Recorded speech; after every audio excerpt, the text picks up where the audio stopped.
Bonjour à tous, on se retrouve pour une nouvelle vidéo. On continue notre thématique sur la reconstruction et les années 50-60 à Hennebont. Alors après, une vidéo un petit peu plus générique sur l'histoire de cette période, et puis une première vidéo qui présentait la salle Le Gall-le-Noën.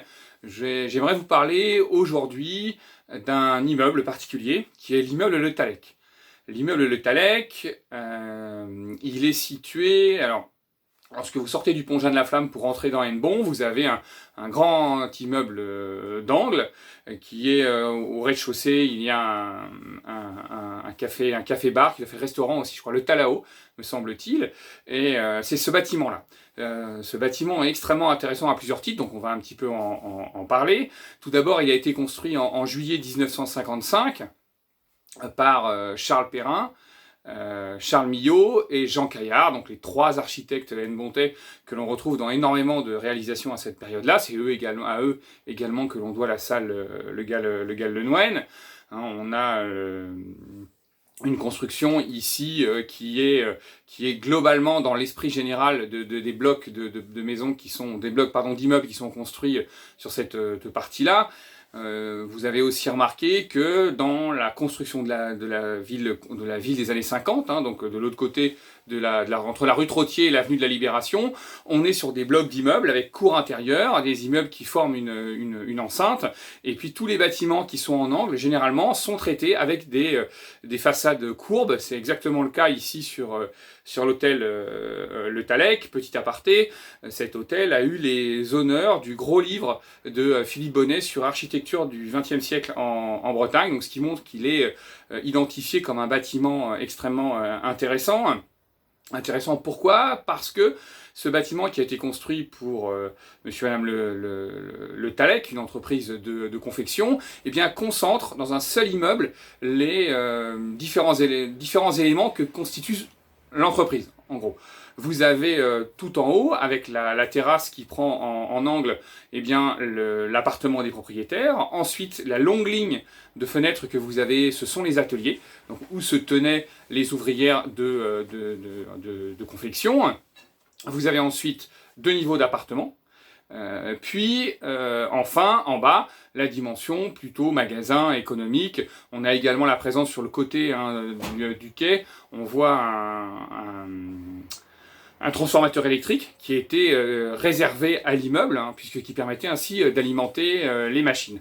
On avait aussi dans la cour arrière d'autres éléments, notamment la blanchisserie qui s'y trouvait. Donc on voit que dans ce bâtiment, et ça c'est assez original pour le noter, on a concentré tout ce qui est les outils de production et les espaces de vie. D'ailleurs,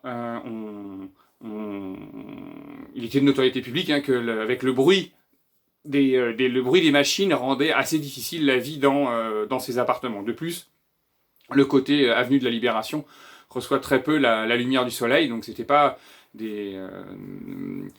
là, voilà, ils avaient du mal à être loués.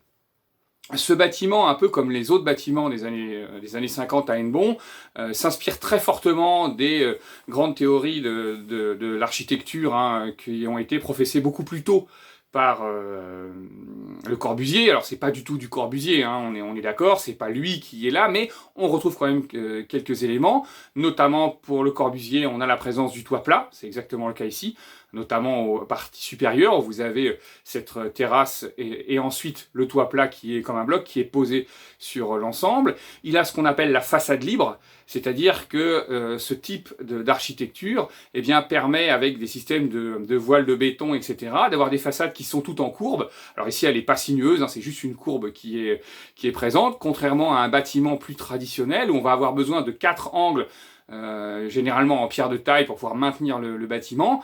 Là, on a un bâtiment dans lequel la façade peut jouer librement. Elle peut jouer librement, pourquoi? Parce qu'on a un bâtiment qui est porté par des poteaux intérieurs.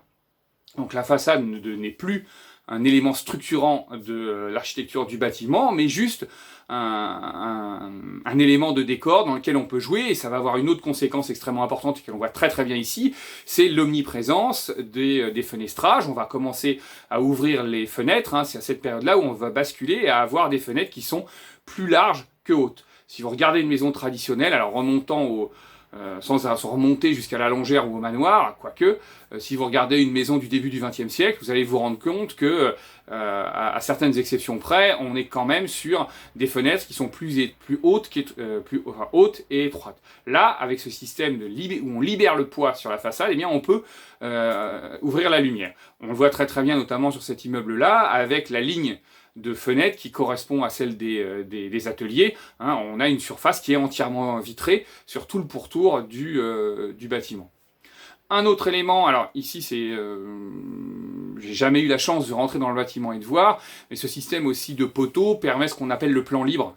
Alors ça c'est une des règles de l'architecture du Corbusier, c'est-à-dire qu'à l'intérieur, eh bien vous n'avez pas de plan clairement défini et en jouant avec les poteaux et avec des poses de cloison, vous pouvez un peu choisir l'organisation interne de votre bâtiment. Quand vous êtes sur un bâtiment traditionnel, vous avez très souvent un couloir d'entrée qui distribue à droite et à gauche 2 salles carrées, avec, alors ça peut être, dans le cas d'un manoir urbain, une tourelle dans le fond, mais vous avez des carrés empilés sur des carrés.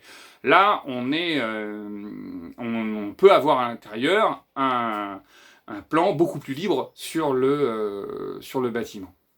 Voilà. Donc cet immeuble est assez intéressant dans sa conception, hein, je vous le disais, notamment par son architecture, par le fait qu'on a synthétisé dans ce bâtiment-là eh bien, toute la fonction vitale, la fonction d'habitation et également la fonction de travail. Et on terminera aussi par une petite anecdote hein, qui est racontée il y a un très bel article dans un numéro des Cahiers du Vieil Hennebont édité par la Garde du Vœu, où ils sont allés interroger des ouvrières de l'entreprise La Grassière, qui est la dernière à avoir travaillé ici et qui raconte un petit peu quel était leur quotidien. Je vous le conseille, c'est absolument passionnant. De témoignages sur ce que pouvait être la vie et le début dans la vie publique de ces ouvrières. Et puis elle raconte cette anecdote où lorsque le général de Gaulle est venu à Hennebont, eh bien elles étaient placées à ces fenêtres-là, en train d'agiter les petits drapeaux français, et le général de Gaulle aurait demandé « mais qui sont ces petits poussins ?» On lui a expliqué, et pourquoi petits poussins? Parce qu'elles avaient, par semaine, elles changeaient de blouse, une rouge, une bleue, et là, elle portait la jaune. Donc effectivement, on avait rangé de petits personnages jaunes qui acclamaient le général de Gaulle par en haut. Voilà, c'était plus rapide et plus court, mais c'était une présentation d'un des immeubles remarquables de la reconstruction d'Hennebont, l'immeuble Le Tallec sur le quai du Pont-Neuf. J'espère que maintenant, quand vous y passerez, vous le regarderez avec un petit peu plus d'attention. Je vous remercie beaucoup de votre attention, et puis je vous dis à très bientôt. Au revoir.